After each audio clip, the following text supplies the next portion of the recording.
Good morning, good afternoon, good evening, dear friends. In case you missed the first one I posted, I am repeating it because it should be circulating on every phone. Let's see what we are doing to ourselves. The so called Christian Association of Nigeria is now backing Boko Haram, denying what evident videos, live videos that people are posting everywhere, the tears and cries of Christians. They now said no, it's a lie. There is nothing like killings in Nigeria because they want to go and collect big bag of money from Tunubu, who is a Muslim and who is backing Fulani and who is power monger, who wants to die for power. And he will definitely die. Yes, today is your turn. Mazi, Joseph Okechukwu has come for you. I want you to hear. I'll be right back. With what is happening to Christians in Nigeria, I've never seen any move, no action. You are Christian Association of Nigeria. Tell me what time in the history of your formation, especially since Boko Haram had dawned on Nigeria, that you guys ever took a decision and made a move to challenge the government narrative or position on the killings. Not once. And today you are here again defending the actions of the government of the day. At the time that people are being killed, Christian villages, Christian farms are being completely taken over by terrorists. When they kill some Muslims, you'll be like, oh, but they are killing Muslims too. So because of that, there is no Christian massacre, there is no Christian genocide. Christian Association of Nigeria, I hope and pray that Christians all over the country, Nigeria, will know that you guys are not Christians. That even if you are fake Christians, and that you are not there to protect or fight for the interest of Christians. I said it on record. And we can go back into memory lane and look at all of your antecedents, all of them anti-Christian. You guys are a curse on the body of Christ.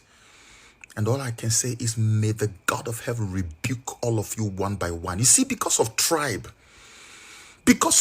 and politics, you will now whitewash something that is going to affect so many people, even if the foreigners who are campaigning against this government for their inaction over Christian massacres, even if they have an ulterior motive, even if there's something else they have in mind.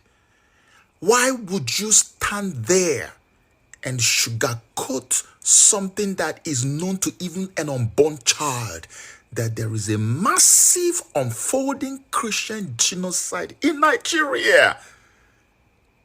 We don't need Americans to tell us. Are you guys sick in your minds? You stupid things and claim you are Christian. So Christian who?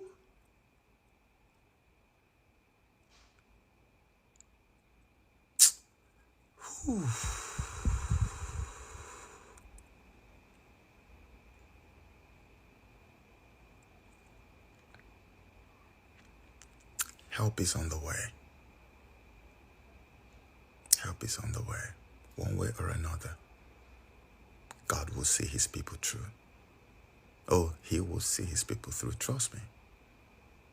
If it's for you guys, all these hopeless political associations, if it is for you people, all you are doing is canvassing for prayers all over the place. Pray for Nigeria, pray for Nigeria. Do not demarket Nigeria. Do not speak evil of Nigeria. But you don't want to look at the very foundational problem that Nigeria has. You are sitting down there saying absolutely nothing when the president of the federation gave only 2 ministerial slots to Igbo people, and you guys look at the injustices and how they have vowed that no Igbo man will ever rule Nigeria, and you look at the injustice, nobody is allowed to speak about it, but you're telling Igbos who are inside your churches to pray for Nigeria. And psychologically, you're seeing the people are being traumatized by injustice. What is the essence of church if it is not to support justice over injustice, if it is not to fight for the oppressed.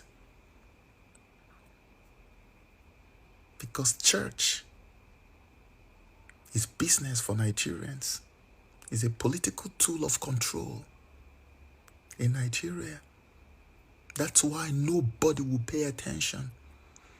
When it comes to defending the injustice meted on other people, like the Igbo people, you will say, oh no, you see, church is church. We don't get involved in politics. But when it comes to whitewashing the lie that is putting a dent on the government of the day, you will get the church involved in praying. You will start speaking up. You will start having protests. 1 million man march, shutting down Ojota, doing all these things. But you can't get involved in the other acts of injustice. You fake people.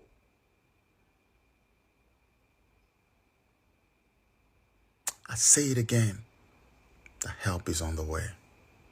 By the special grace of God. One way or another.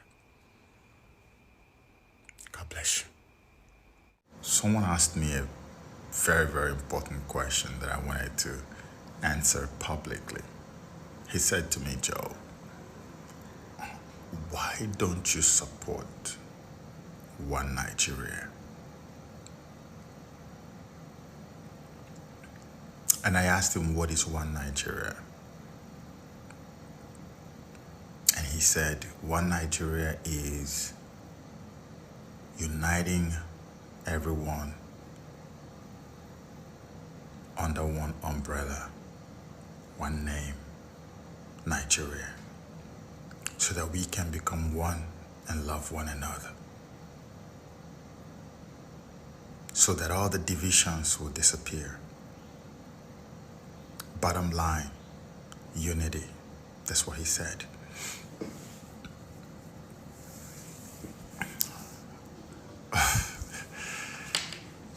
So I told him clearly that One Nigeria is not about unity. It's not about uniting Igbo, Hausa, and Yoruba, or any other tribe. No, it's not. One Nigeria is all about oppressing, suppressing, and keeping the Igbo people permanently caged, permanently incapacitated, permanently emasculated economically and otherwise. Put them in chains. Do not give them any breathing space, because if you do, they will overrun everyone, overrun the entire place, and outpace the colonial forces who are behind the curtains engineering all of these that you see. The whole idea of One Nigeria, let me say it again, is to keep the Igbos permanently incapacitated and enslaved. That is the truth, only the truth, and nothing but the truth. If you wanted to unite Nigeria, you don't have to make noise about it.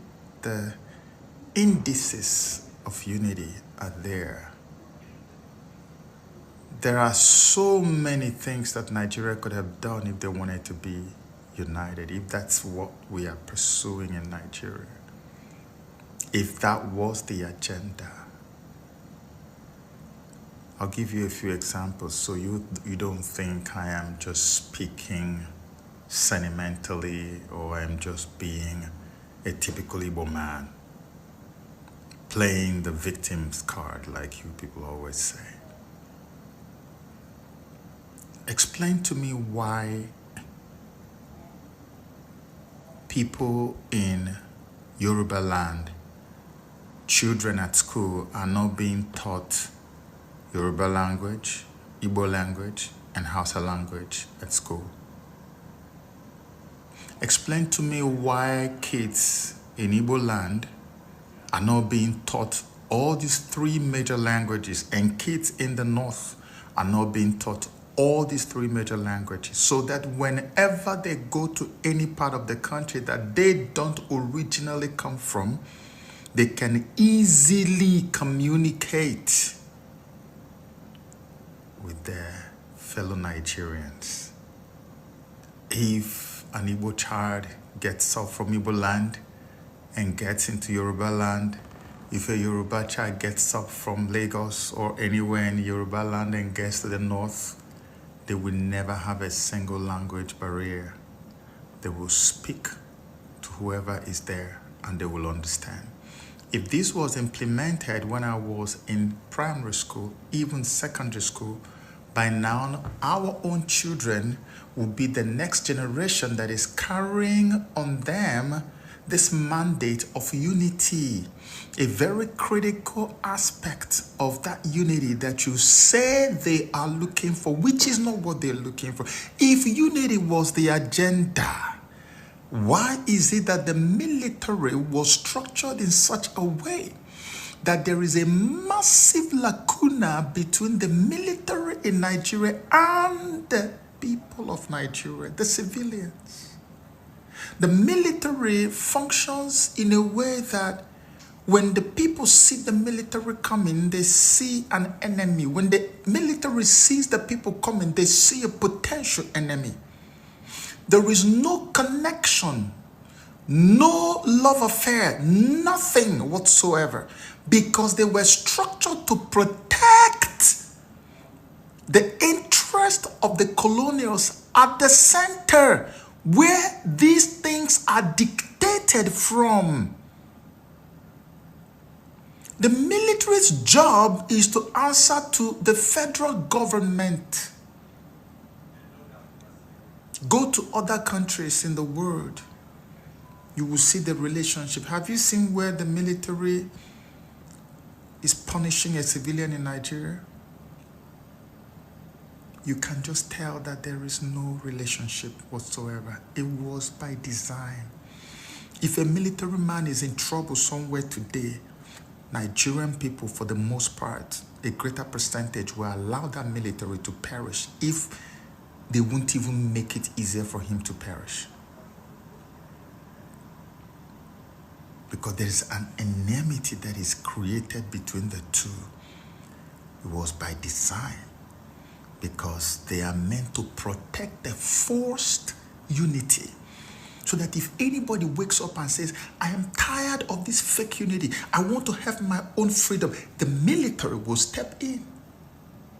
If anybody challenges anything that has to do with the fake union, the military will step in.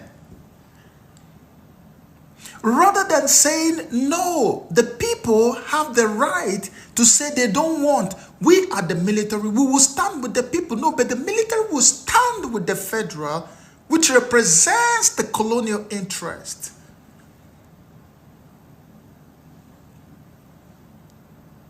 And so, one Nigeria was meant to be protected by the military. And that's almost like their sole responsibility.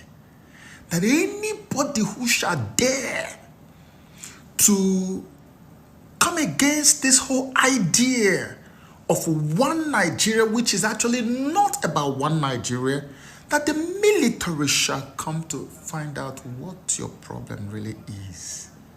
As you have seen in the case of Mazi and any other person who had tried, boom, they are the first. They don't send the police, the military will come for you. Because one Nigeria is not about uniting the independent nations that existed in Igbo land, in the north, in the west, before Lugard forcefully amalgamated in 1914. One Nigeria is about keeping this rare breed of people in eastern Nigeria in shackles, because the moment you leave them, they will just take over everywhere. They have found out what is in the Igbo man. They have written about it in their colonial books and writings, and Everybody knows that's what it is. That's why an Igbo man is not allowed to become the president of Nigeria. An Igbo man cannot have seaport in his region. Any seaport that is even in close proximity to the Igbos must be destroyed. That's why we had to dismember the geopolitics of the Igbo man so that we can make it look like they are isolated and that they are landlocked. It's all about, if you want to be hated by the colonials, get close to the Igbos. If you want to be loved, you better punish the Igbo man. That's why everybody has mouth to talk to the Igbo man in Nigeria. It's all about the Igbos.